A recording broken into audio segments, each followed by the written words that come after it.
అందరికీ నమస్కారం. సూర్య న్యూస్కి స్వాగతం. ఈరోజు ముఖ్యాంశాలు.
వన మహోత్సవం సందర్భంగా విశిష్ట అతిథులుగా ముఖ్య అతిథులుగా వచ్చిన గౌరవ ముఖ్యమంత్రి ప్రకృతి ప్రేమికులు శ్రీ నారా చంద్రబాబు నాయుడు గారికి, అలాగే పార్లమెంట్ సభ్యులు honourable minister of state rural development Shri Pemmasani Chandrasekhar గారికి, అలాగే తాడికొండ ఎమ్మెల్యే శ్రీ తెనాలి శ్రవణ్ కుమార్ గారికి, స్పెషల్ సిఎస్ శ్రీ అనంతరామ్ గారికి, పిసిసిఎఫ్ శ్రీ చిరంజీవి చౌదరి గారికి, కలెక్టర్ మిస్ నాగలక్ష్మి గారికి, ఇక్కడున్న ఎమ్మెల్సీ ఏసి రత్నం గారికి, వేదిక పైన ఉన్న ఇక్కడికి ఉన్న ప్రముఖులకి, అలాగే ఇక్కడికి వచ్చిన అటవీ శాఖ ఉన్నతాధికారులందరికీ నా ప్రత్యేక నమస్కారాలు.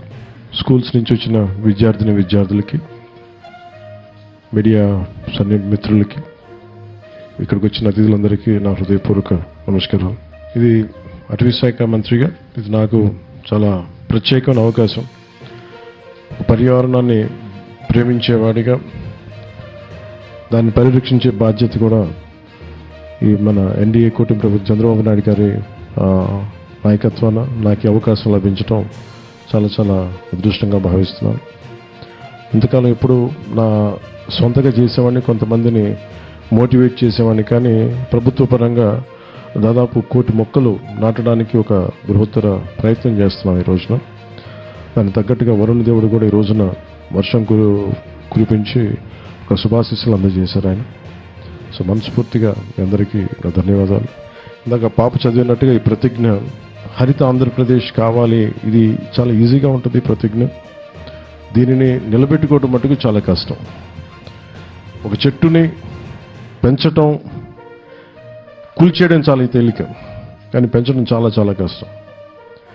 మీకున్న విద్యార్థులందరికీ కూడా మీ అందరికీ చాలా నేను చిన్నప్పుడు ఇప్పుడు చదువుకున్న పాఠాన్ని నాకు చాలా ప్రేరణ. అది అంటే ఈరోజు మనం ఒక చిన్న ప్రతిజ్ఞ కదా దీని గురించి అని అనిపించచ్చేమో, కానీ పర్యావరణ ప్రేమికుడిగా ప్రకృతి రక్షించుకోవాలి అనుకునే ఒక ఆలోచన ఎప్పుడు చిన్నప్పుడు స్కూల్లో ఒక చిన్న పాట ఉండేది, 3 కాళ్ళ ముదస్సులి అని.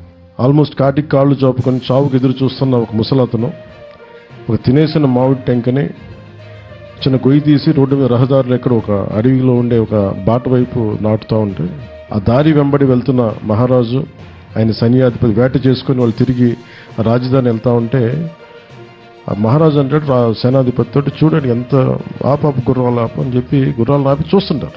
ఆ తినేసిన మామిడి టెంకని అతను పక్కన నాటుతూ ఉంటాడు, పక్కన తన మనవాడు ఏదో సహాయం పడుతూ ఉంటాడు. చాలా వెటకారం చేస్తాడు. ఆ పద్యం అంతా ఏంటంటే, ఎరా 3 కాళ్ళ ముదుసులే, నువ్వు ఎంతకాలం బతుకుతావు అని చెప్పి నువ్వు ఇది నాటుతున్నావు, ఇది పెరిగి పెద్దయి కాటికి కాళ్ళు చాపుకున్న నువ్వు ఒక 20 సంవత్సరాల తర్వాత 14 సంవత్సరాల తర్వాత పెరిగి మామిడి చెట్లు పండ్లు తిందామనైనా ఎంత ఆశ నీకు అనేది చాలా వెటకారం చేస్తాడు.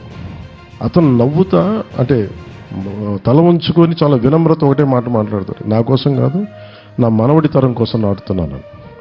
ఈరోజు మనం నాటే ప్రతి చెట్టు మనకేదో అద్భుతం ఉందని కాదు, కానీ ఇక్కడున్న భావితరాల కోసం నాటుతున్నాం. గౌరవ ముఖ్యమంత్రి చంద్రబాబు నాయుడు గారు కూడా ప్రతిజ్ఞ ఇచ్చి ఇది చదివిద్దామని మాట్లాడుతుంటే నన్ను అడిగారు, ఎలా చేద్దాం దీనంటే మీరు చదవండి సార్ మేము ఫాలో అవుతామంటే, ఆయన సదుద్దేశంతో లేదు భావితరాలకి ఇది కావాలని చెప్పి మీ ఇక్కడ ఉన్న విద్యార్థులని పిలిపించి మరి ఆ పాప చేత చేయించడం నిజంగా ఆయన సహృదయతకి, ఆయన దార్శనికతకి నిదర్శనం. ఇది మనం ఏమి చేసినా ఇది భావితరాలకి బాగుండాలనే చేస్తాం తప్ప ఈరోజు మనం చేసే ఏ పని కూడా మనకంటే కూడా వచ్చే తరాలు బాగుండాలి. ఆ క్రమంలో ఈ అడవి వాతావరణాన్ని పరిరక్షించుకుంటే తప్ప మనకి మనుగడ లేదు. గౌరవ ముఖ్యమంత్రి గారు చాలాసార్లు రివ్యూ మీటింగ్స్లో కూడా ప్రత్యేకించి చెప్పింది, మనకి 29% ఉంది మనకి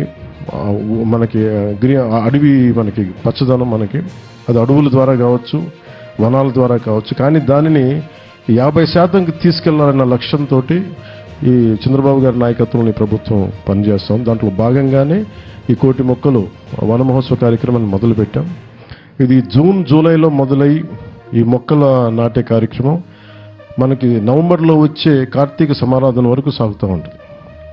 ఒకటి మొక్కలు నాటడమే కాదు, దాన్ని పరిరక్షించుకోవడం కూడా చాలా చాలా అవసరం.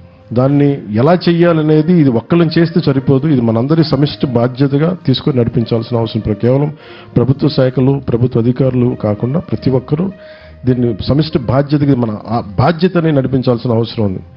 ఇది దేవాలయాల్లో కావచ్చు, మస్జిదుల్లో కావచ్చు, లేదంటే చర్చెస్లో కావచ్చు, లేదంటే అడ్మినిస్ట్రేటివ్ బిల్డింగ్స్లో కావచ్చు, ఎక్కడైనా సరే పచ్చదనం పెరగాలని మనం కోరుకుంటే తప్ప, ఎందుకంటే ఎండ మలమలలాడే ఎండ వచ్చినప్పుడే పచ్చదనం తాలూకు నీడ తాలూకు విలువ తెలుస్తుంది. అందుకని ఖచ్చితంగా మనందరి బాధ్యత, సామాజిక బాధ్యతగా తీసుకోవాలి. గత ప్రభుత్వం ఇష్టారాజ్యంగా చెట్లు కొట్టేశారు. చాలాసార్లు నేను దాని గురించి కూడా మాట్లాడాను. ముఖ్యమంత్రి గారు కూడా దాన్ని చాలా సందర్భాల్లో ప్రస్తావించారు. కోనసీమలో ఒక మాట చెప్తారు, ఒక కొడుకు ఒక చెట్టు పెద్ద కొడుకుతో సమానం, ముఖ్యంగా కొబ్బరి చెట్టుని పెద్ద కొడుకుతో సమానం అంటారు. అంటే అంత బలంగా చెట్టుకి ఇది అరణ్య సూక్తం చదవాలి. అరణ్య సూక్తం చదివితే దాని తాలూకు విశిష్టత, ఒక చెట్టు తాలూకు విశిష్టత ఎలా ఉంటుందంటే దాదాపు 10 మంది సంతానంతో సమానం. ఇంకా నేను సరిగ్గా చెప్పట్లేదు కానీ దాదాపు 10 మంది పెద్ద కొడుకులతో సమానం అన్నట్టుగా మాట్లాడుతుంది ఒక్క చెట్టు. అంత మేలు చేస్తున్నాయి. అలాంటి చెట్టుని పరిరక్షించుకోవాల్సిన మన బాధ్యత. దానికి రకరకాల విధి విధానాలు ఉన్నాయి. వర్షాకాలంలో మనం జూలైలో ప్రారంభించడం, నవంబర్ దాకా వెళ్ళటం.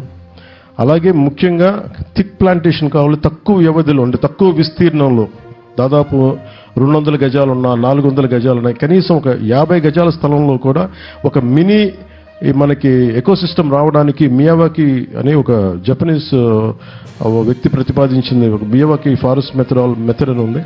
దాన్ని అది మీకు చదివితే అవైలబిలిటీలో ఉంటుంది. మేము అటవీ శాఖ నుంచి కూడా మేము దాని గురించి ప్రత్యేకంగా, ఉద్యాన శాఖ నుంచి కూడా ప్రత్యేకించి దాని మీద ఇన్ఫర్మేషన్ రిలీజ్ చేస్తాం. దానివల్ల ఏంటంటే చాలా తొందరగా అడవి పెరుగుతుంది. అంటే సరిగ్గా కరెక్ట్ చెప్పిన 3 సంవత్సరాల్లో 5 సంవత్సరాల్లో ఆల్మోస్ట్ మనకి ఒక మినీ ఫారెస్ట్ వచ్చేస్తుంది చాలా తక్కువ విస్తీర్ణంలో. అలాంటివన్నీ మీకు దయచేసి భవిష్యత్తులో తెలియజేసుకుంటూ నాకు అవకాశాన్ని ఇచ్చిన పెద్దలందరికీ, ముఖ్యమంత్రి గారికి, ఇక్కడికి వచ్చిన విశిష్ట అతిథులందరికీ ధన్యవాదాలు తెలుపుకుంటూ సెలవు తీసుకున్నాను. జై హింద్.